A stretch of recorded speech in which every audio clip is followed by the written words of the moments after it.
We have received some of the beautiful letters to Mary Magdalene written by our participants.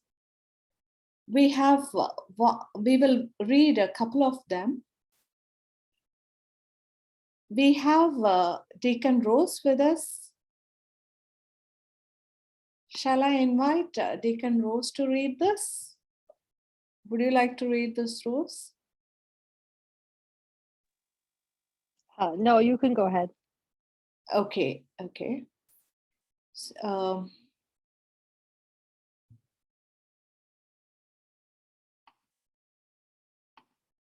It reads, "You are the most misunderstood figure in Scripture. I wish I knew the true story about you. What is clear is that you were close to Jesus in his ministry, and you were not afraid to show him that you cared for him. He was very fond of you, and some even believe you were his wife. What we know for sure is that you were a disciple, and this was so significant because you were not a man. Jesus accepted you for who you were and went against the belief that only men were important. Thank you for being a trailblazer for women. You were concerned about Jesus, and not just because of what he could do for you. You are an example for all women." This is a beautiful letter written to Mary Magdalene by Deacon Rose. We have another letter that I would like to read for you. This is written by Margaret. "Dear Mary of Magdala, I want to call you lover of God, redeemed by Christ, transformed by his love. It was not always like that, though, was it? You had to taste the bitter pill, face the agony of loss, and feel the chasm of pain. You were in such need, but you did not recognize the need, did you? You sought to assuage the pain by destructive living and complete disregard of your neighbors and friends. But one day Jesus came to you, opened his arms, and took you into his heart. What happened then? Did it work? Please tell us what happened next. Your friend and fellow traveler, Margaret." These are beautiful letters written to Mary of Magdala by our participants. We have more letters coming in for the third session. As we have listened to these letters, one thing that strikes my thoughts is that Mary Magdalene continues to remain as a mysterious person, a disciple who lived with Jesus, who traveled with Jesus, yet she remains a mystery despite all the research done on her life. Mary Magdalene's life challenges us to look at the positive aspects of life amidst all the struggles. In this context, Donna has written a very beautiful poem of gratitude. I would like us to read that. Donna, would you like to read this poem? I can ask you to.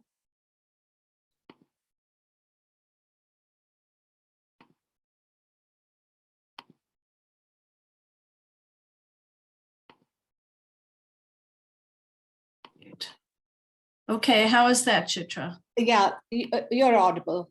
Could you Okay, please so read the poem for us? this is the journal entry that Chitra assigned. Gratitude. Sparrows perch on the stone ledge outside my window, looking in. I watch them over the black bloom of espresso flowering in a white ceramic cup that reads, "I Heart New York."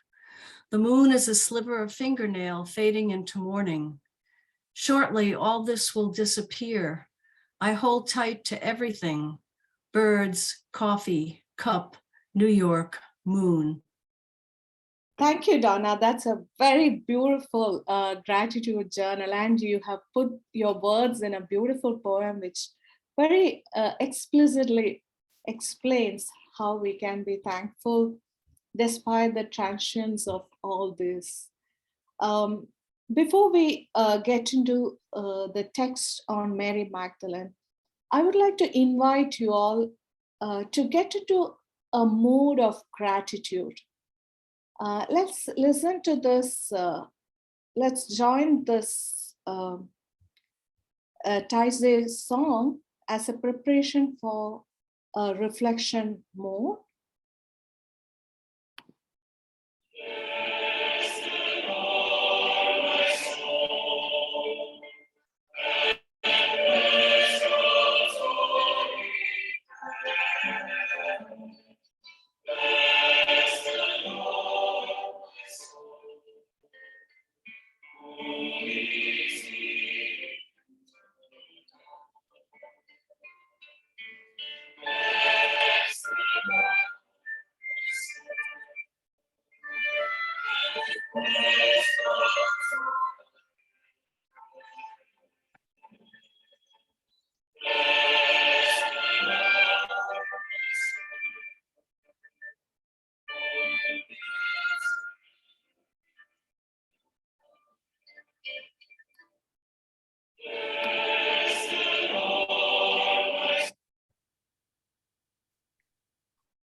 I would like us to look at the benefits of gratitude.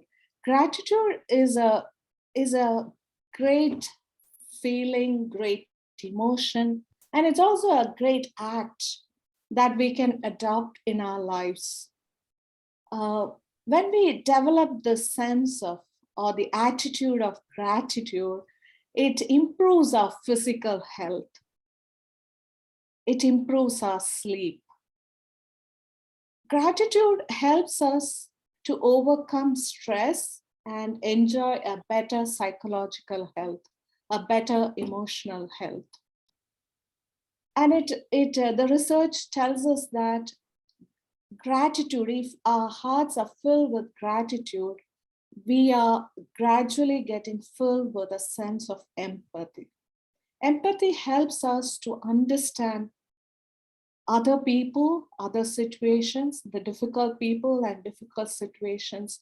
Therefore, it helps us to kind of ground in our peace, in our calmness. The gratitude reduces aggression and it enhances better social connection. It enhances our self-esteem. When we look at all that we are thankful for, it helps us to see how many people, how many living situations, how many communities, how many opportunities that make our lives more meaningful, and that enhances our self-esteem. It adds meaning and purpose in our lives, and also it improves our mental strength.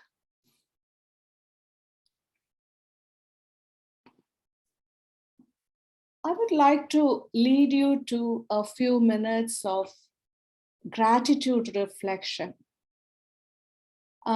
Reflection is a method, actually. Gratitude reflection is a way of being mindful, and it is a way of cultivating a sense of self-awareness. Self-awareness helps us a sense of well-being, among other benefits, although enhanced well-being is enough of a benefit for most of us. So I invite you to move to a relaxed posture. Wherever you are seated, or you feel free to sit comfortably, or to lie down, or just stretch your legs and sit very comfortably. Basically, I'm inviting you to move slowly into a relaxed posture. And take a few deep, calming breaths to relax and center yourself. This is to help us to become more self-aware. self-aware of our body, self-aware of our senses. Just see in your room, wherever you are, smell what you can smell around you. Can you think of the taste of coffee or the dinner that you had? If you're sitting with somebody, you can hold their hands, or you can join your palms to feel touch. And you can look at this rock on which it is written gratitude. And as you listen to my voice, I invite you to tell yourself, for this I am grateful. You can tell yourself what you are grateful about: the smell, taste, touch, sight, what you hear. And let's feel this gratitude within our hearts and our bodies, that I am grateful.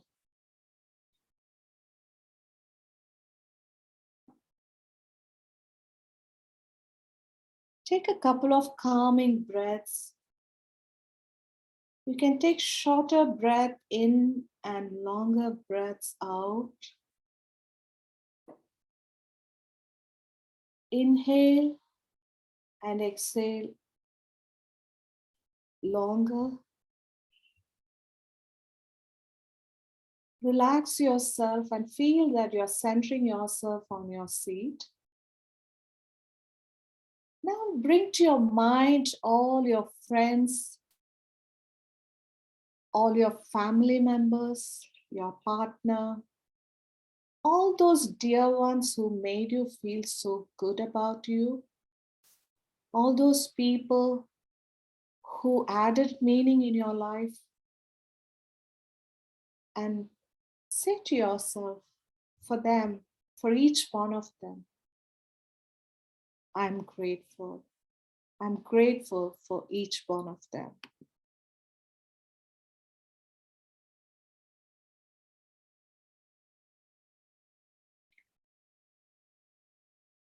Take a deep breath in and let it out slowly. Feel that your shoulders are relaxed and you sit comfortably. I invite you to turn your attention onto yourself. You are a unique individual, blessed with imagination, like a poet, like a storyteller, like a letter writer. The ability to communicate, to learn from the past and plan for the future. And we have that innate power to overcome any pain that you may be experiencing. Human beings are given this innate capacity to draw strength from the power of God within us to overcome any pain. I invite you to tell yourself, for this, for myself, for my life, for my body, my mind, my imagination, my ability to communicate, my ability to overcome any pain, I am grateful.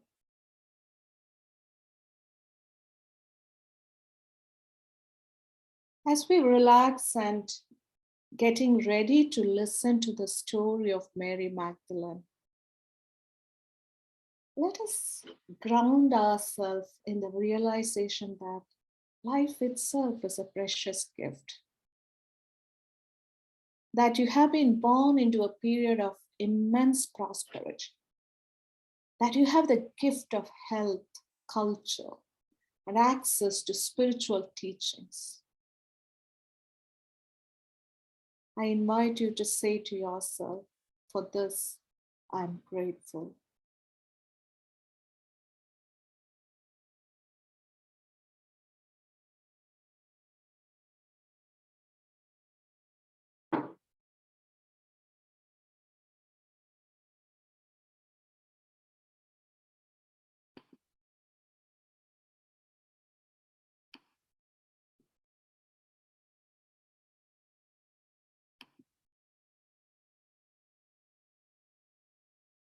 Friends, I encourage you to get into this practice of gratitude for a more serene, more calm living amidst all our difficult aspects of life.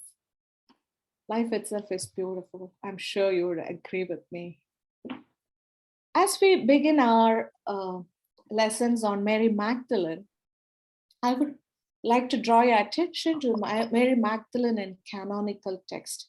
Canonical gospels are the gospels which were approved by the early Christian fathers in the first 3 centuries. It has been over many centuries of discussion and debate that they decided to have only 4 gospel accounts in the New Testament. But there are many other gospel accounts which have not been included. But for the very fact that these 4 gospels are included in the canon, New Testament canon, we believe that they carry extra weightage. And therefore, we see, if you look for Mary Magdalene in the first 4 gospels, we see that Mary comes from Magdala, west shore of Galilee. It's a Roman military center where heavy taxation and sexual and psychological exploitation were rampant. Now we hear about Mary Magdalene in Luke chapter 8, 1-3, where we get to know that after she was cured of 7 demons, she followed Jesus wherever he went. She traveled with Jesus. And we see her traveling up to the point of crucifixion and resurrection. Mark 16:9 says that she was healed of 7 demons. And we looked in great detail what it would have meant. And the discussion on those demons still continue to arouse curiosity of many researchers. But the fact that she was healed was great enough for her to continually following Jesus. Then we see Mary Magdalene in passion and resurrection narratives. So therefore, Mary Magdalene is very, very significant during the season of Lent, because her presence during passion narratives is very, very significant. Now, in Mark 15:40-41 and John 19:25, we see a list of women, including Mary Magdalene, who had witnessed the crucifixion of Jesus. Mary Magdalene has also seen where the body of Jesus was laid, very significant aspect of Jesus' passion. Then she becomes very prominent in the resurrection narratives. And she is one person who appears in all the 4 gospels as the witness to the resurrected Christ. So the researchers give her a name like Apostle to the Apostles. And this title is very apt to her because she becomes the first one who had gone to witness, who had been part of witness to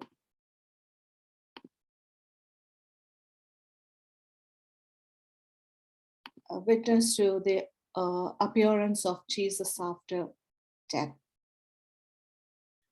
And that's the end of Mary Magdalene in canonical gospels. But her life doesn't end there. Her life doesn't end at the open tomb. It continues, and the modern researchers help us to understand her life after the resurrection narrative. So my intention today is to expose a beautiful Gnostic or non-canonical literature, which is called the Gospel of Mary, which talks about a totally different image of Mary Magdalene. I would like us to read through those stories. And yeah, before we get to the Gospel of Mary, we know that Mary Magdalene traveled with Jesus and the other disciples. Now, I would like us to come back for a short discussion on that. So I will get all of us talking.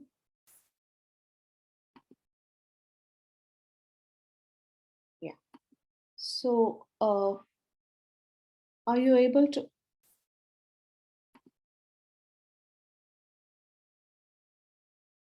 Okay.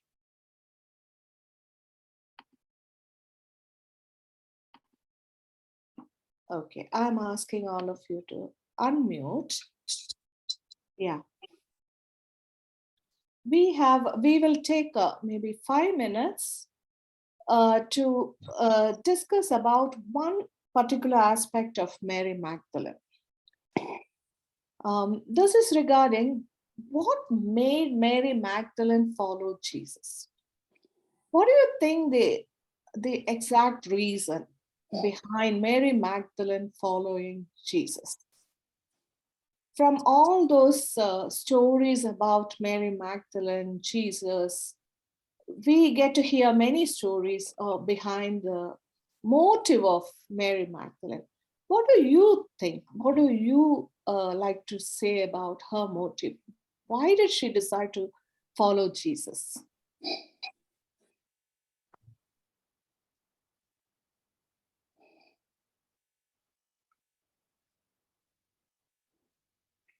You can start your video if you like to.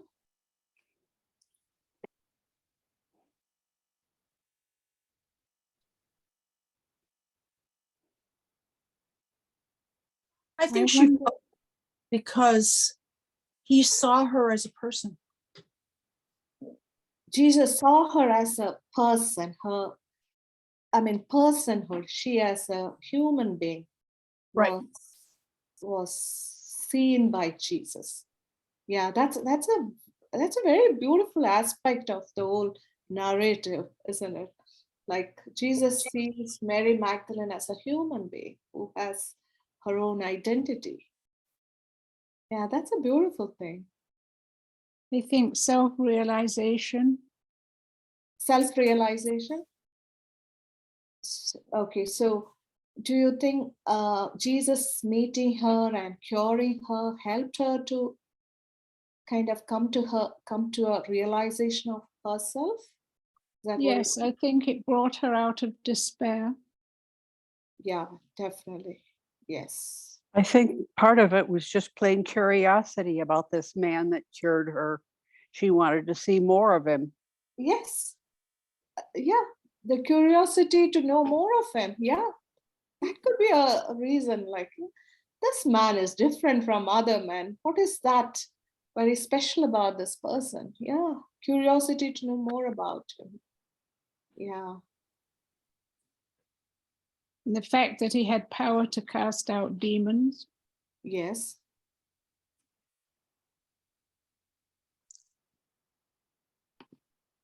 Laura says in the chat, Jesus freed her from the prison of her demons. He raised her from the dead, and now she was living for him and his mission. Yes. Yeah, that's like altogether a new leash of life, because you have been in a psychologically, bodily, mentally, emotionally in a very, very despair condition. And Jesus brings her back to a new possibility of life, or to even think that there is another way to look at whole life. Yeah.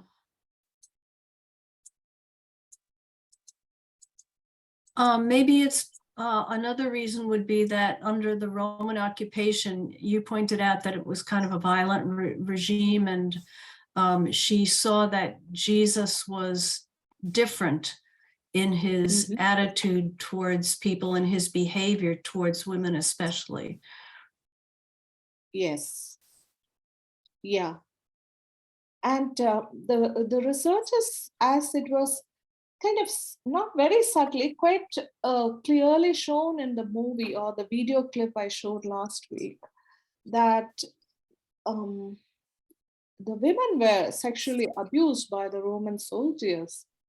especially in the early Palestine.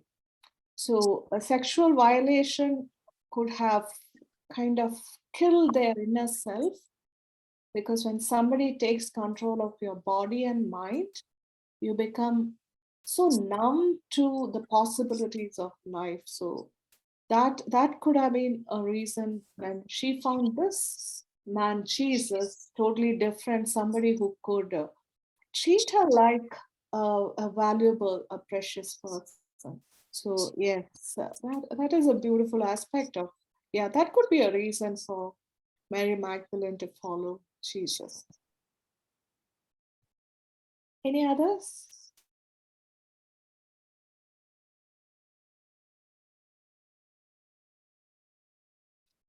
I will share the screen now, which we will read through some of the passages of the Gospel of Mary.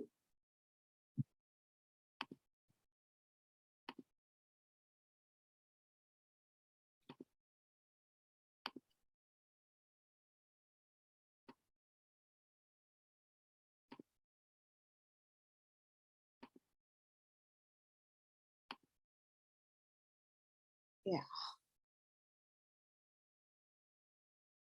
Now, the Gospel of Mary, it's a Gnostic text, or it's a text which is not included in the New Testament, but it was discovered only at a later stage, like in 1940s. So when these texts were discovered through the archival excavations, they found a totally different image of Mary Magdalene. In the Gospel of Mary, Mary Magdalene appears as a disciple singled out by Jesus for special teachings. In this Gnostic text, the other disciples are discouraged and are grieving Jesus' death. This is after Jesus' death. And at that time, Mary stands up and attempts to comfort them, reminding them that Jesus' presence remains with them. Now, Peter asks her to tell them the words of Jesus, which she remembers, or she might know, which the other disciples have not heard. So in chapter 5-6, Peter is asking Mary Magdalene to recite some memories or some of the words of Jesus which he had shared with her, or they say that which other disciples may not have heard. And this request of Peter acknowledges that Mary was preeminent among women in Jesus' esteem. And the question itself suggests that Jesus gave her private instruction. So Peter is asking Mary Magdalene to tell some of the teachings of Jesus when they were all feeling low and down, that only Mary Magdalene knew. So that means that she had received certain revelation in a very, very private manner, which no other disciple could have access to. Now, we will read 2 more slides and come back to this. To his surprise, that is Peter's surprise, Mary Magdalene does not reminisce about past conversations with Jesus, but claims that Jesus spoke to her that very day in a vision. The vision is given in the form of a dialogue between the Lord and Mary. I would encourage you to read the text. I can share the text with you. If you read 5:9 to 8:24, it's given as a dialogue between Jesus and Mary. The Lord himself says that she is blessed for not wavering when he appears to her in a vision.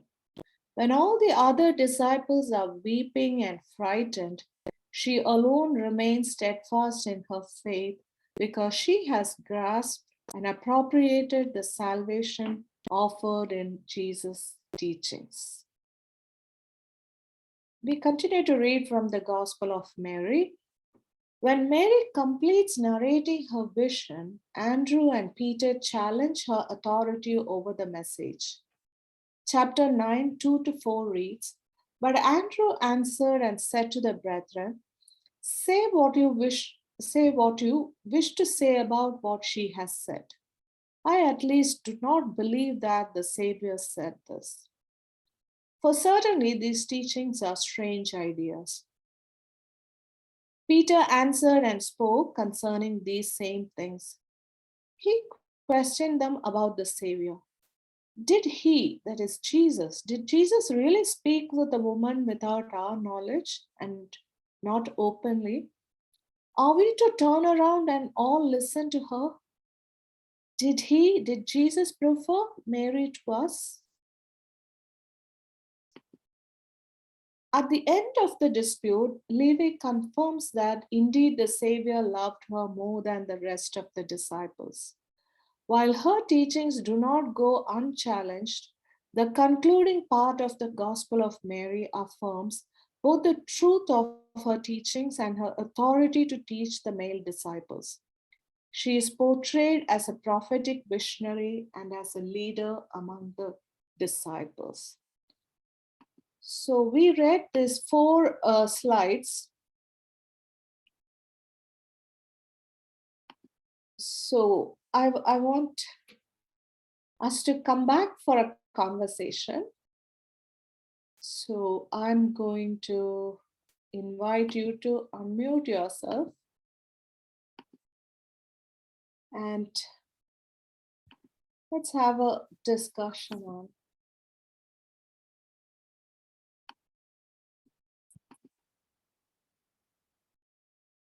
Gospel of Mary. I have read a few information from the Gospel of Mary.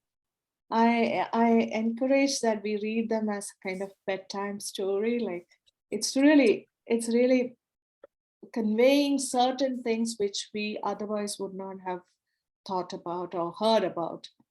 So from what you have heard, what do you think strike your thinking?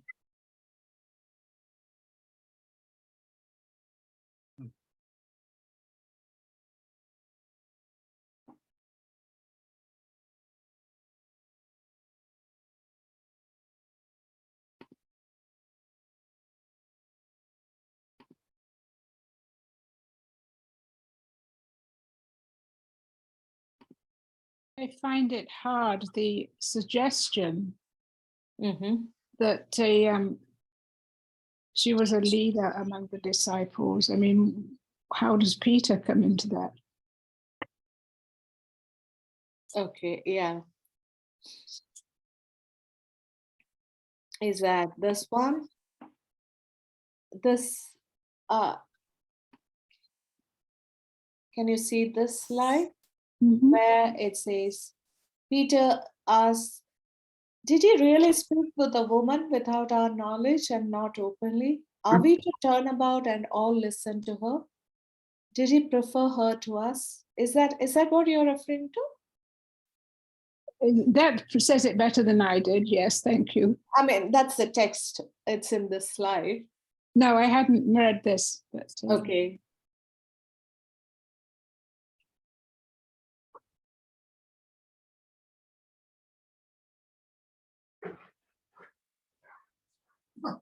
Okay. So does that indicate kind of more things outside our canonical text? Because we have in John's Gospel, the last sentence, it says, many more things have happened, but yeah, books are not enough to fill all that had happened. right. Perhaps these discoveries in the 20th century tell us that there have been more conversations between Jesus and Mary and other disciples, which we never get to see otherwise. Did Well, you it wasn't recorded immediately, was it? I mean, the writings that we have in the Gospels were not written down until many years later. Yes, you're right. yeah, they are not written immediately after Jesus' resurrection. They are written quite later. Yeah, so Have you heard of Barbara Brown Taylor? Barbara Yes. Brown sounds familiar. Yeah, she had a sermon she gave about Mary Magdalene, and in it she was talking about research that said that Magdala wasn't really so much where she was from, but it means tower, and that Oh, Jesus had named her the tower and Peter the rock, and that the church was originally built on both of them, and then it was wow. only later misogyny that got rid of her role as a foundation of the church. And I Oh, always thought that was interesting. It made sense. yeah, it sounds very interesting. Yeah, is this Donna who spoke now? No, this is Corin. Corin, okay, Corin. Thank you for saying that. Yes, that tower and rock concepts somehow lost behind the history, and only rock remains prominent. And Mary Magdalene could have been a very strong tower on which Christianity developed. Yeah. Yeah, and I think you need both the rock and the Oh, tower. yes, yes, I totally agree. Yeah. I have a Especially, question. Oh, I have a question, Chitra. I'm sorry. Go ahead, though. no, please tell me. Is this just tell your name because This is me, Donna. Okay, this is Donna this time. Okay. I wanted to know, there are a lot of Marys kind of running around in the Gospels. And Yeah. is this particular gospel, the Gospel of Mary, do we know that it is focused on Mary Magdalene, or is she just a character within this text? Yeah, this document is attributed to Mary Magdalene, Okay. very, very clearly to Mary Magdalene because of some references which show her identity clearly as Mary Magdalene. But in New Testament, we have about 7 Marys, and Mary and Salome are the common Palestinian names in the early Christian times. I mean, in the time of Jesus. So every other woman met on the street is Mary or Salome. That's how they are pictured. So yeah. So Mary's identity is like always under scrutiny. Even this text has been scrutinized as from Mary of Bethany, or yeah. So Mary of Bethany is a kind of competent personality to Mary Magdalene, because Mary of Bethany was very close to Jesus.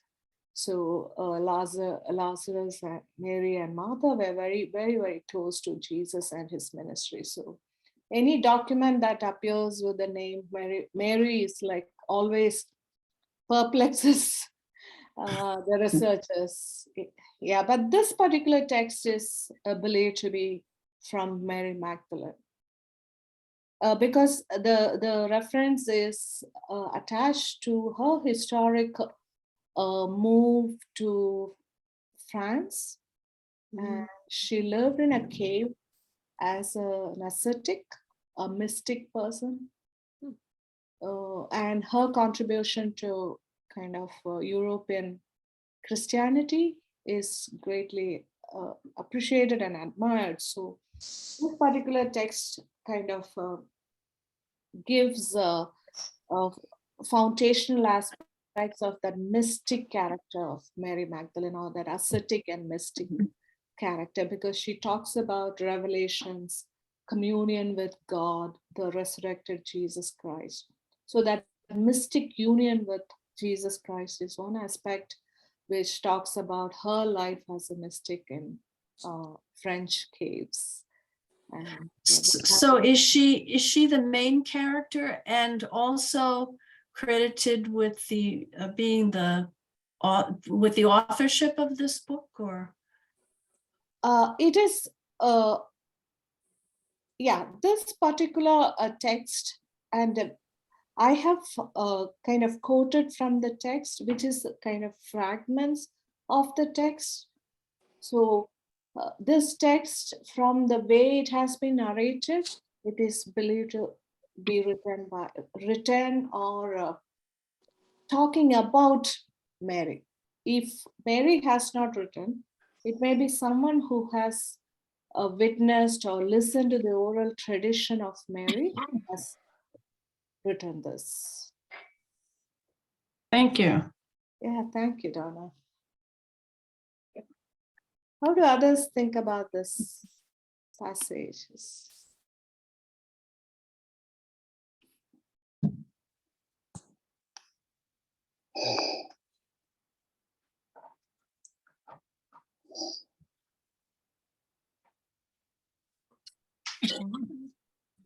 Do we know that the Gospel of Mary was written about the same time as the canonic Gospels?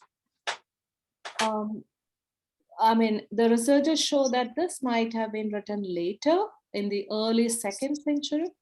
Okay. Yeah. Canonical Gospels are written from time like 50 to 80. Yeah, in the Yeah. 1st century.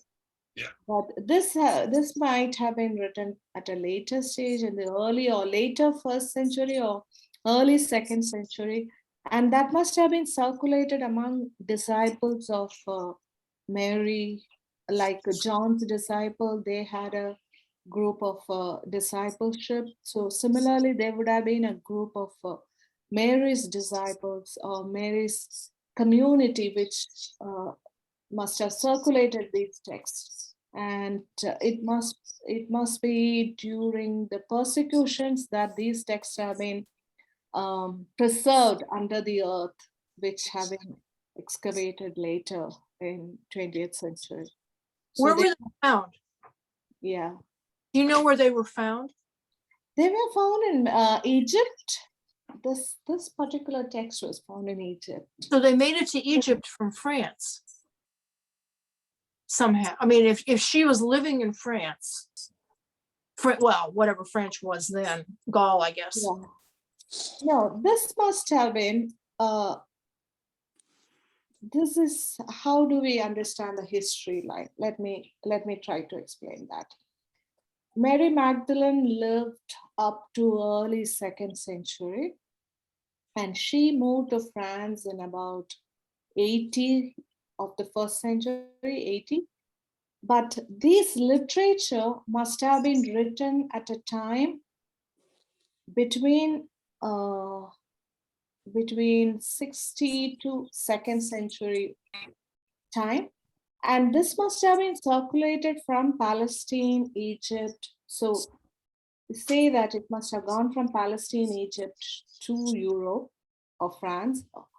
So this must have been circulated at different times in different bundle of fragments. So what we have as kind of authentic fragments, they're actually really fragments. They are not a continuing documents, but these fragments are found in earthen jars, and they were found, and when they began to see, it must have been come to Egypt from Palestine.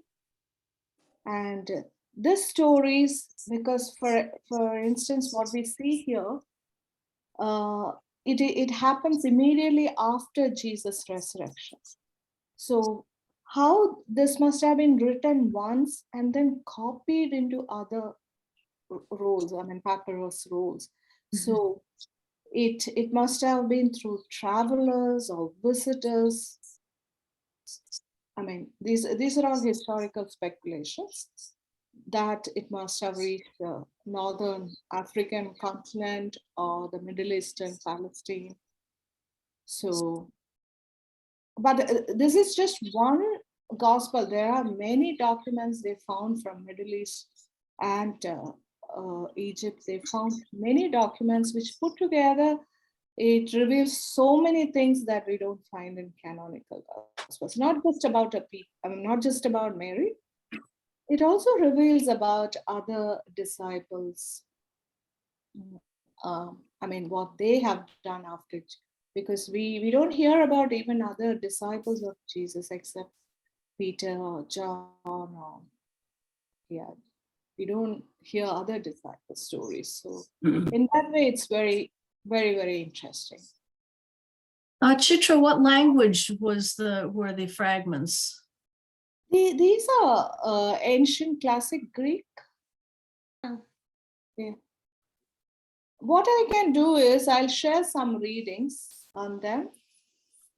I can, maybe if you put down your, I think today we have 10 people. If you can write down your email ID, I'll send to you some readings on them so that we'll have a little more clarity. You I want can, that? I can share some documents. So if you can put down your email ID in chat box, I can do that.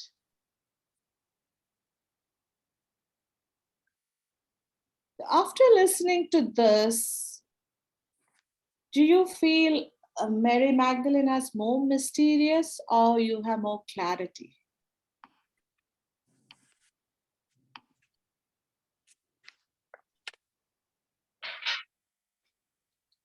Or do you get to see a broader picture of Mary Magdalene?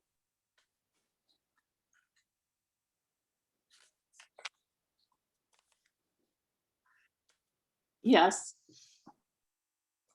Yes. So she, after the discovery of this and a similar text, her ascetic mystic identity has been explored in New Testament scholarship, in biblical scholarship in general, because in the early Christian centuries, we see mysticism was very much part of Christian growth. And Mary Magdalene's writings show that she had visions, she had mystical union with the resurrected Jesus. So these things kind of clearly tell us about her mystic identity, her ascetic identity. So when we look at her ascetic identity and her leadership, it doesn't match at all with the misinterpretation of her as a sexually immoral woman. And that is the reason, and the discovery of such material have kind of forced Catholic Church to declare her as a saint. And they had to kind of make a declaration.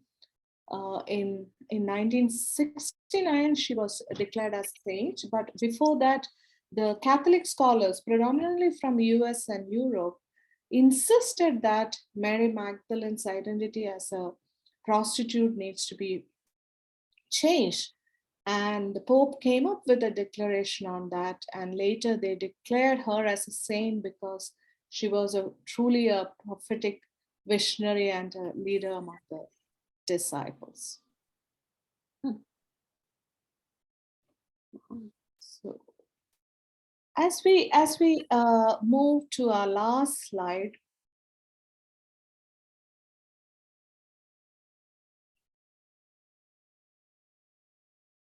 I would like us to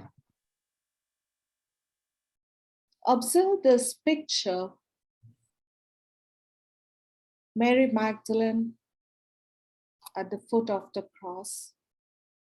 A huge nail is pierced into his foot. And I would like you to observe this picture. Her emotions, her facial expressions, what could have been her thoughts and acts. And also I want you to imagine yourself at the foot of the cross. If you were at that time at the foot of the cross, if you can imagine yourself at the foot of the cross, what could be the thoughts in your mind?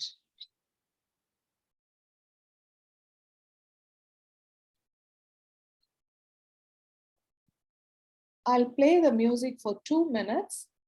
As you listen to this music, I invite you to think through this and also imagine you at the foot of the cross. This will go for 2 minutes.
So may the spirit of Mary Magdalene continue to inspire us. The God of Mary Magdalene is more than sufficient, even to us, even today, as we live our lives in this world. Our spirituality, inspired by Mary Magdalene, strengthens us to see God's revelations in a new way and to explore opportunities to make this God visible to others. So, grace and peace to you. We'll meet next week. Thank you for joining. Thank you. Thank you. Thank you. Bye-bye.